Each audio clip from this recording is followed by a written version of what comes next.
अपूर्व फलदायिनी उद्गीत आदि उपासनाओं का विधान।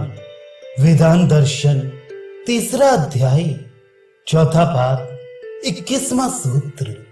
यदि कहो उद्गीत आदि उपासनाओं में जो उनकी महिमा के सूचक वचन हैं, उनमें कर्म के अंगभूत उद्गीत आदि को लेकर वैसा वर्णन किया गया है, इसलिए वह सब केवल उनकी स्तुति मात्र है।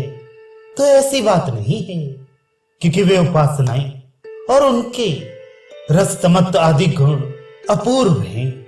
व्याख्या। यदि कहो कि ये जो उद्गीत है वह रसों का भी उत्तम रस है, परमात्मा का आश्रय स्थान और पृथ्वी आदि रसों में 8वां सर्वश्रेष्ठ रस है। इस प्रकार से जो उद्गीत के विषय में वर्णन है वे केवल स्तुति मात्र है, क्योंकि यज्ञ के अंगभूत उद्गीत को लेकर ऐसा कहा गया है। इसी प्रकार सभी कर्मांग भूत उपासनाओं में जिन जिन विशेष गुणों का वर्णन है वे सब उस अंग की स्तुति मात्र है। इसलिए विद्या कर्म का अंग है तो यह कहना उचित नहीं है, क्योंकि वे उपासनाएं और उनके संबंध से बताए हुए गुण अपूर्व हैं। जो अन्य किसी प्रमाण से प्राप्त ना हो उसे अपूर्व कहते हैं। इन उपासनाओं और उनके गुणों का ना तो अन्यत्र कहीं वर्णन है और ना अनुमान आदि से ही उनका ज्ञान होता है, अतः उन्हें अपूर्व माना गया है।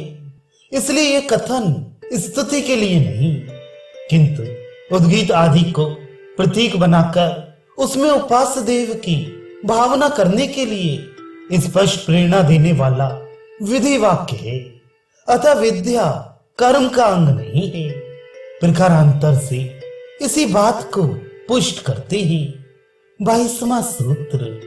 इसके सिवा उस प्रकरण में इस प्रकार उपासना करनी चाहिए इत्यादि विधिवाचक शब्दों का स्पष्ट प्रयोग होने के कारण भी यही बात सिद्ध होती है। व्याख्या।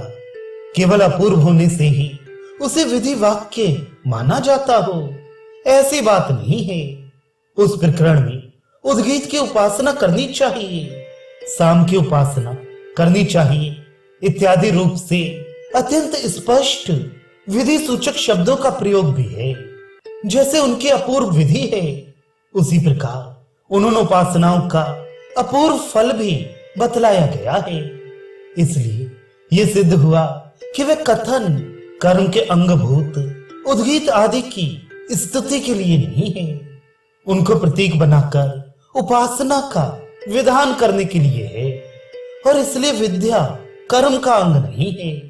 भिन्न भिन्न प्रकरणों में जो आख्यायिकाओं का अर्थात इतिहासों का वर्णन है उसका क्या अभिप्राय है, इसका निर्णय करके विद्या कर्म का अंग नहीं है ये सिद्ध करने के लिए अगला प्रकरण आरंभ करेंगे।